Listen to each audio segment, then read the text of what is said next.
Six schedule ব্যৱস্থাটো এটা কেন্দ্ৰীয় চৰকাৰে দিয়া ব্যৱস্থা, কিন্তু সেই ব্যৱস্থাক কিন্তু অসম চৰকাৰে সন্মতি প্ৰদান কৰিব লাগিব। এইবাৰ প্ৰথমবাৰৰ কাৰণে অসম চৰকাৰে হিমন্ত বিশ্ব শৰ্মা চৰকাৰখনে ডক্টৰ ৰণোজ পেগুৰ ডিপাৰ্টমেণ্টত প্ৰথমবাৰৰ কাৰণে মিচিং ৰাভা তিৱাৰ স্বায়ত্ত শাসনৰ ব্যৱস্থা বা ছিক্স শিডিউলৰ ব্যৱস্থাত অসম চৰকাৰ বা অসম বিধানসভাৰ কোনো আপত্তি নাই বুলি প্ৰস্তাৱ ভাৰত চৰকাৰলৈ প্ৰেৰণ কৰিছে। আৰু ইতিমধ্যে ভাৰত চৰকাৰৰ লগত প্ৰথমবাৰৰ কাৰণে আমি 2024 চনৰ 25 জুলাই তাৰিখে এই বিষয়বস্তুৰ ওপৰত আলোচনা আৰম্ভ কৰিছোঁ।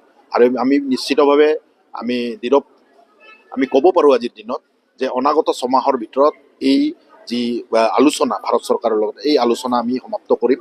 অসমৰ মাননীয় মুখ্যমন্ত্ৰী আমাক অৱগত কৰিছে বা আলোচনা কৰিছে যে এই বিষয়টোক সমাধা কৰাৰ কাৰণে আমাৰ লগত আলোচনা কৰিব আৰু ভাৰত চৰকাৰৰ লগত ত্ৰিপাক্ষিক বৈঠক অনুষ্ঠিত কৰাৰ কথাও আমাৰ আলোচনা অব্যাহত আছে।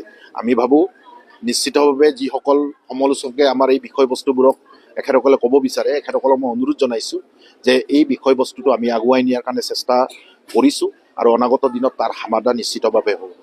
অনাহক আপোনালোকে ছিক্স শিডিউল বিষয়বস্তুটোক লৈ অনাহকে আপোনালোকে সমালোচনা কৰি নাথাকিব। মই অনুৰোধ জনাইছোঁ আপোনালোকৰ জৰিয়তে নতুন প্ৰজন্মক প্ৰত্যেকজন মিচিং ৰাইজক যে অহা ছমাহৰ ভিতৰত ছিক্স শিডিউল বিষয়ৰ সমাধান এটা আমি মিচিং ৰাইজক দিব বিচাৰিম আৰু নিশ্চিতভাৱে তাৰ সমাধান এটা আমি উলিয়াম।